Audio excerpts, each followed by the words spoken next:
8 বছর আগে বার্সেলোনার হয়ে পিএসজিকে ধ্বংস করেছিলেন লিওনেল মেসি, লুইস সুয়ারেজ ও সার্জিও বুস্কেটসরা। আজ তারাই আবার একসাথে। এবারও প্রতিপক্ষ পিএসজি, যেন পুরনো নাটকের নতুন মঞ্চায়ন। 3 ম্যাচে গড়ে 73% বলের দখল, 6 গোলের প্রতিটিই এসেছে আলাদা খেলোয়াড়ের পা থেকে। পিএসজির আক্রমণ ভাগ যেন ভয়ঙ্কর এক গোল মেশিন। অন্যদিকে রক্ষণেও মজবুত ফরাসি চ্যাম্পিয়নরা। শেষ 5 ম্যাচে মাত্র 1টি গোল হজম করেছে তারা।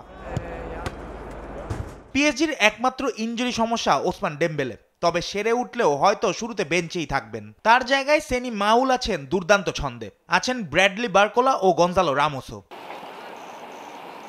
অন্যদিকে যুক্তরাষ্ট্রে অনুষ্ঠিত এই ক্লাব বিশ্বকাপে একমাত্র টিকে থাকা আমেরিকান দল ইন্টার মায়ামি। তবে সবচেয়ে আলোচনার কেন্দ্রবিন্দু লিওনেল মেসি বনাম পিএসজি। 2023 সালে যেই ক্লাব ছেড়ে মায়ামিতে পাড়ি জমান আর্জেন্টাইন এই জাদুকর, সেই ক্লাবের বিপক্ষেই আজ তার লড়াই।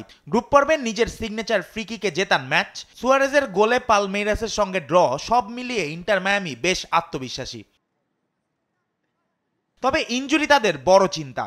গোলরক্ষক ড্রেক ক্যালেন্ডার সহ অন্তত 4 জন খেলোয়াড় ছিটকে গেছেন দল থেকে। তবে সবকিছু ছাপিয়ে দলের বড় ভরসা একটাই, 38 বছর বয়সেও দুর্দান্ত পারফর্ম করা লিওনেল মেসি। এদিকে রাতে অন্য হাই ভোল্টেজ ম্যাচে বায়ার্ন মিউনিখের মুখোমুখি ফ্লামেঙ্গো। ব্রাজিলিয়ান চ্যাম্পিয়নরা গ্রুপ পর্বে চেলসিকে 3-1 গোলে হারিয়ে ছিনিয়ে নেয় গ্রুপ চ্যাম্পিয়নের তকমা। ফ্লামেঙ্গো আছে দুর্দান্ত ফর্মে, শেষ 11 ম্যাচে অপরাজিত, যার 8টিতেই জয়। টুর্নামেন্টে এখন পর্যন্ত মাত্র 2টি গোল হজম করেছে দলটি। অন্যদিকে বায়ার্নের মূল ভরসা হ্যারি কেইন, মাইকেল ওলিসে এবং কিংসলি কোমান।